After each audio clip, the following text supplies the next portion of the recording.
Listo, buenas noches a todos. Hoy es 6 de marzo del 2023, son las 6:42 y vamos a hacer la presentación del grupo 4, proceso diagnóstico. Listo, muchachos, arranquen. Ok, bueno, listo. El proceso diagnóstico ya estábamos mencionando que es un proceso inferencial en el cual pues necesita un cuadro clínico. Siguiente.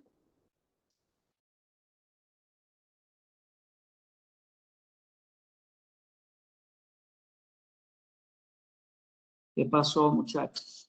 Ay, no, es que está molestando mucho el equipo, pero ya, bueno, listo. Entonces, el proceso diagnóstico necesita un cuadro clínico. Lógicamente, necesitamos de un paciente y que el paciente venga acompañado del cuadro clínico. El cuadro clínico pues está, digamos que, compuesto o tiene ciertos elementos necesarios, como pues lógicamente que vienen acompañando al paciente, como es el síndrome. Ya sabemos que un síndrome es un conjunto de signos y síntomas que acompañan a una enfermedad que pues es el siguiente elemento. La enfermedad como tal es la patología que está, digamos que afectando directamente a nuestro paciente, ya sea una lesión renal aguda, una hipertensión, la diabetes. Y también pues tenemos como último elemento uno muy importante, quizás también dejamos muy por encima muchas veces, que es el contexto. El contexto es claramente toda la parte social, eh, toda la parte familiar, toda la parte económica, ¿sí? Que acompaña al paciente y que puede complicarnos, digamos que el desarrollo o el curso natural de la enfermedad, ¿sí? La revista chilena hace mención muchas veces, hace mención directa y clara sobre que por lo menos nosotros estamos acostumbrados a buscar mucha bibliografía sobre patologías y enfermedades y todo eso para pues reforzar el diagnóstico, pero realmente estamos pobres, digamos que en información que nos prevea sobre cómo hacer un buen diagnóstico. Ya conocemos los libros de semiología, además, pero si nos vamos a hacer revisiones bibliográficas sobre proceso diagnóstico como tal, que nos ayude a mejorar digamos que ese diagnóstico eficaz temprano para poder encontrar soluciones terapéuticas, soluciones importantes que realmente vayan a cambiar el curso de la enfermedad y mejorar la calidad del paciente. No encontramos mucho. Sí, entonces vamos a presentar lo que son los elementos del proceso diagnóstico.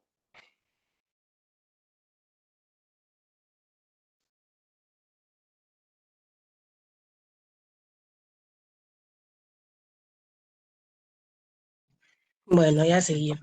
Listo. En cuanto a los elementos del proceso diagnóstico, esto los podemos desglosar en la siguiente etapa. Tenemos en primera instancia una generación de la hipótesis diagnóstica a través, digamos, de esa clínica que nos presenta el paciente.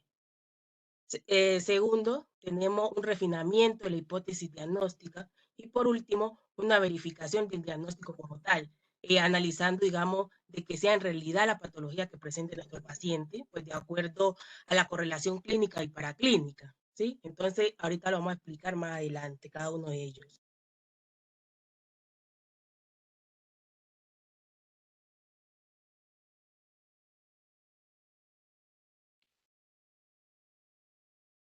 Buenas tardes, ¿me escuchan? Sí, se oye bien. Listo. Bueno, entonces, digamos que la generación ya de las hipótesis en el proceso diagnóstico son muy importantes, porque pues ellas ya van a definir el espacio ya para hacer el proceso ya definitivo, o sea, el proceso diagnóstico definitivo. Entonces, durante este proceso, nosotros, perdón, durante este proceso, nosotros, ¿qué debemos observar? ¿Qué elementos?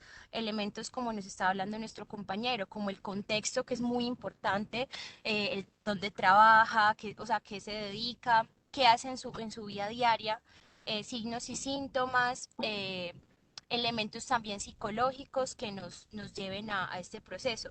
Y todo esto lo hacemos con principios heurísticos, pues de los que nos habla la guía, que los principios heurísticos constituyen pues las sugerencias para encontrar directamente la idea de la solución y va a posibilitar determinar a la vez pues la vía de solución. Entonces, bueno, ya vamos a hablar de estos principios, pero quería traer como un ejemplo, por ejemplo, o sea, desde que el paciente entra al consultorio, nosotros estamos observándolo, se puede decir de pies a cabeza y observando todos estos elementos. Entonces, por ejemplo, como una diferencia en el hipotiroidismo e hipertiroidismo.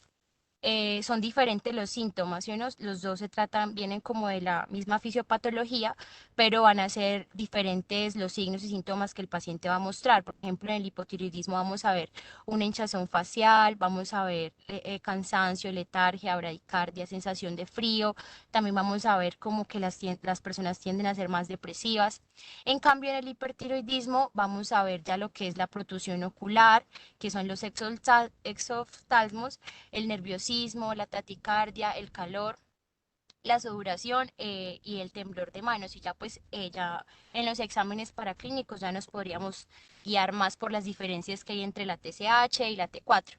Pero entonces es como mirar como, digamos en conclusión, mirar todo el contexto, los síntomas, los signos desde que el paciente entra al consultorio. Y eso es muy, muy importante. Siguiente.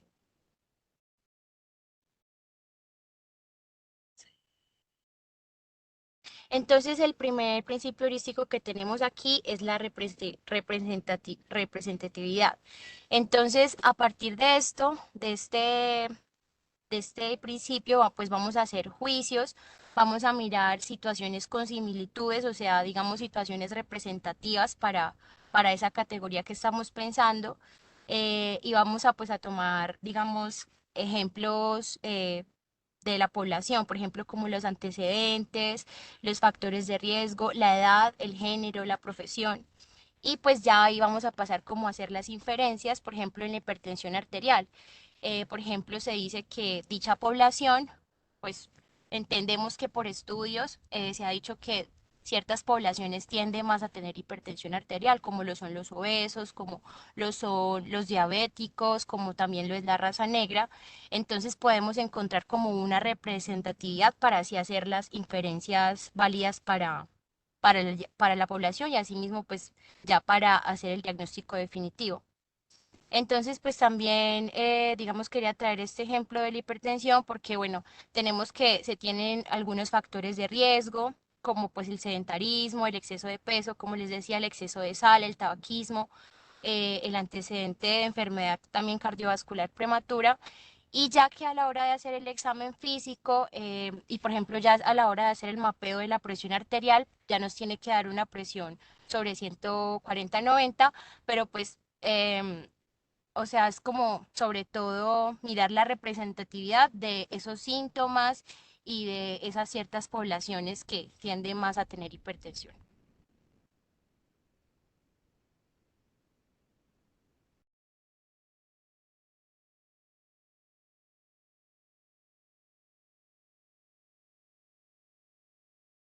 Listo. Otro de los principios en la generación de la hipótesis, tenemos la disponibilidad, el anclaje y ajuste. En cuanto a la disponibilidad, pues se estima la probabilidad mediante la facilidad con que se puede evocar un determinado cuadro. Es una aproximación útil, pues ya que las categorías grandes o muy frecuentes se pueden evocar con mucha facilidad. Como por ejemplo, digamos, en el caso de un paciente que va a presentar un cuadro clínico, digamos, de polidipsia, poliuria, polifagia, esto evocará pues rápidamente un diagnóstico de una diabetes mellitus, pues, ya que es mucho más fácil pues evocar en esa causa que, por ejemplo, decir que este paciente puede estar cursando como tal con una polidipsia psicógena, ¿sí? Bueno, entonces esta aproximación también está sujeta a muchos sesgos, como puede ser, digamos, la evocación fácil de un cuadro infrecuente, pues debido a otras experiencias que hayan impresionado pues, al cuadro clínico con anterioridad. Ya pasando al anclaje y ajuste, se estima pues, una probabilidad inicial denominada ancla, por la cual se ajusta posteriormente de acuerdo a esa nueva información encontrada en dicho paciente, ¿sí? Entonces, los principales sesgos que ocurren usando esta aproximación es que, digamos, esa probabilidad ancla sea incorrecta y por lo tanto, pues todas las estimaciones posteriores también lo serían, ¿no? O bien que partiendo de una probabilidad ancla correcta, pues el ajuste sea insuficiente como tal.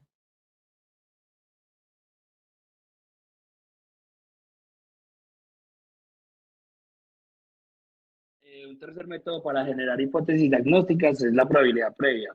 De esta manera, el médico que se encuentra con un paciente que consulta pues, por cefalea, de inmediato podrá hacer una lista de los diagnósticos más prevalentes de los pacientes que consultan por este mismo motivo, los cuales serían sus hipótesis diagnósticas iniciales.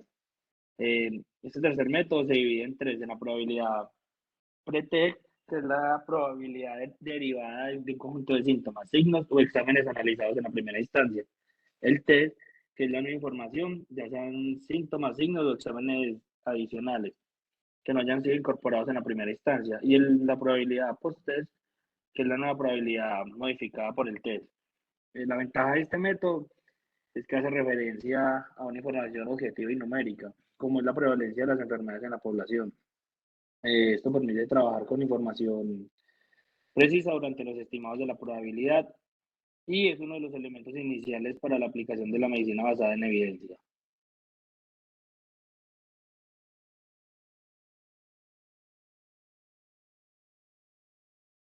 Listo. Entonces vamos a hablar pues de refinamiento de la hipótesis diagnóstica. Pues tenemos que tener en cuenta que es la segunda etapa en el proceso diagnóstico, pues después de haber planteado la primera hipótesis. En ella se van recolectando pues nuevas piezas de información de la historia, como por ejemplo puede ser el examen físico, los exámenes adicionales, que esto van a permitir pues discriminar entre las distintas hipótesis generadas en la etapa previa.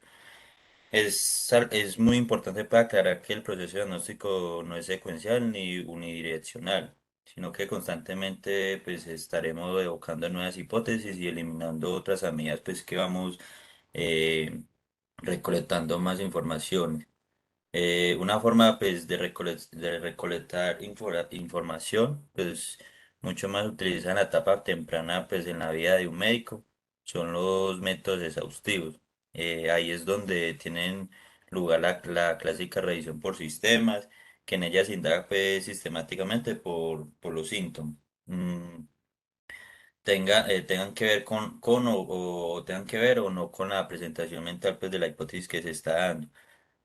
Un ejemplo de esto sería de esta aproximación solo de exámenes de laboratorio, pues de rutina, ya que pues uno de los problemas que podemos ver asociado a esta forma de recolectar información es como el costo, pues también el tiempo o también los falsos positivos. Pues o también otra forma de recopilación es la comparación del caso actual con la idea que el clínico tiene del cuadro sospechoso. Un elemento clave es en esta etapa la presentación mental de las distintas hipótesis diagnósticas, como por ejemplo si se está sospechando de un cuadro de artritis reumatoidea, pues sería indagar acerca de los componentes que dicho cuadro tiene en su presentación mental y no pues de otros. También si se encuentra respuestas positivas al interrogar por rigidez matinal o por artritis de manos, como elementos presentes en su presentación mental. Mm, pues la probabilidad de esta hipótesis, pues ya esto ya aumentaría. O por lo contrario, pues ocurriría si las respuestas a esas preguntas son negativas o si aparecen elementos que no concuerdan con la presentación mental del cuadro, pues sospechoso.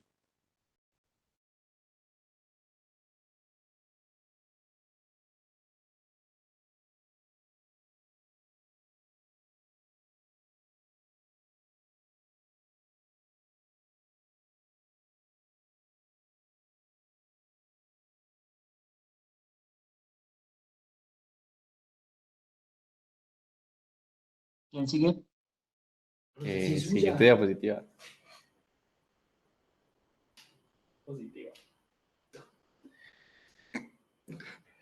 Bueno, dentro de la secuencia probabilidad pretest, test y probabilidad post-test, pues tenemos que el proceso diagnóstico lo vamos a realizar mediante esta secuencia.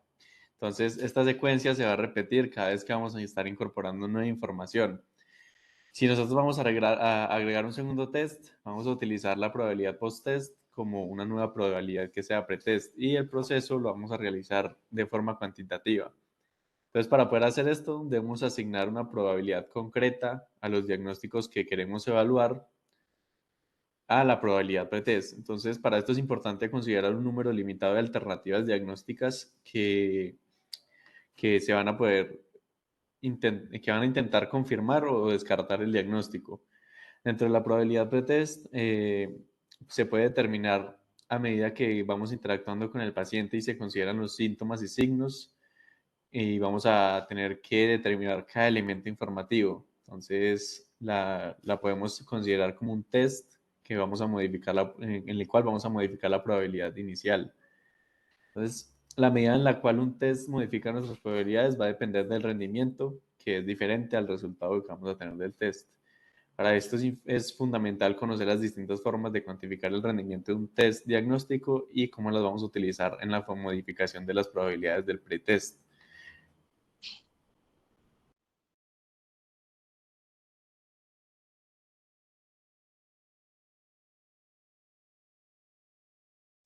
Bueno, yo voy a hablar acerca de lo que es la verificación del diagnóstico.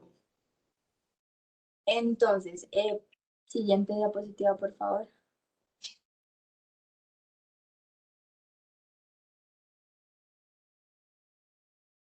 Entonces, digamos que lo primero que se nos viene a la mente son dos reflexiones. La primera es cómo decidimos qué conducta vamos a tomar y la segunda, cómo manejamos la incertidumbre.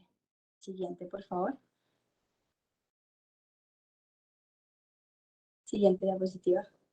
Bueno, para ello vamos a tener unos niveles de certeza. Esos niveles de certeza nos ayudan tanto a confirmar como a descartar un diagnóstico. Y estos también son conocidos como umbrales de decisión. Para ello tenemos que cuando no consideramos realizar nuevos test, sino que empezamos con el manejo de acuerdo al diagnóstico, se va a denominar umbral terapéutico. Y posteriormente vamos a encontrar otro umbral, que es el umbral de estudio adicional o umbral de diagnóstico. Este se va a caracterizar por lo siguiente, y es que vamos a dejar de requerir nuevos test por estimar que la probabilidad es tan baja que sencillamente no se justifica. Es importante recalcar que todos estos umbrales de decisión no son los mismos para todos los pacientes, entonces de cierta manera podría tornarse un poco relativo. Lo que va a determinar que el umbral esté más bajo o más arriba es lo que conocemos como costo, pero en este contexto no va a ser un costo de tipo monetario, sino un costo más bien como algo más allá. Por ejemplo, si dejamos pasar un diagnóstico importante o si confundimos un paciente sano con una enfermedad que no tenía, o ya se han dado caso de que se trata el paciente con una terapia pues, que puede ser perjudicial o tóxica para este. Luego vamos a tener algo muy contrario a esto, que es la enfermedad en el caso tal de que el tratamiento sea efectivo, sea de bajo costo y sea fuera de riesgos. Y en ese, pues sí se va a justificar obviamente la terapia. Siguiente. Bueno, entonces como conclusión, pues el proceso diagnóstico es un elemento central del quehacer clínico, pues sobre el cual se basan todas las conductas posteriores. Si bien pues la mayoría de las veces es un proceso intuitivo, entonces pues se deben realizar como los fundamentos teóricos y los elementos concretos pues que lleguen a explicar la forma en que los médicos tienen que hacer pues ciertos diagnósticos. También tenemos que recordar que el 80% del diagnóstico se basa en la anamnesis y que el punto de inicio en cualquier aproximación cuantitativa o semi-cuantitativa lo constituye pues la probabilidad del pretext. y esta probabilidad inicial se modificará pues con la aplicación de uno o de más tags, los cuales pueden corresponder pues a cualquier nueva pieza de la información.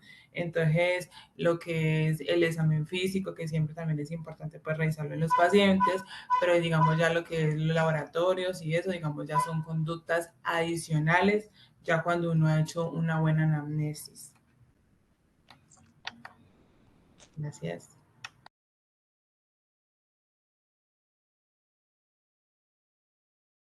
¿Listo? Bueno, muy bien, muchachos. Te voy a parar acá la grabación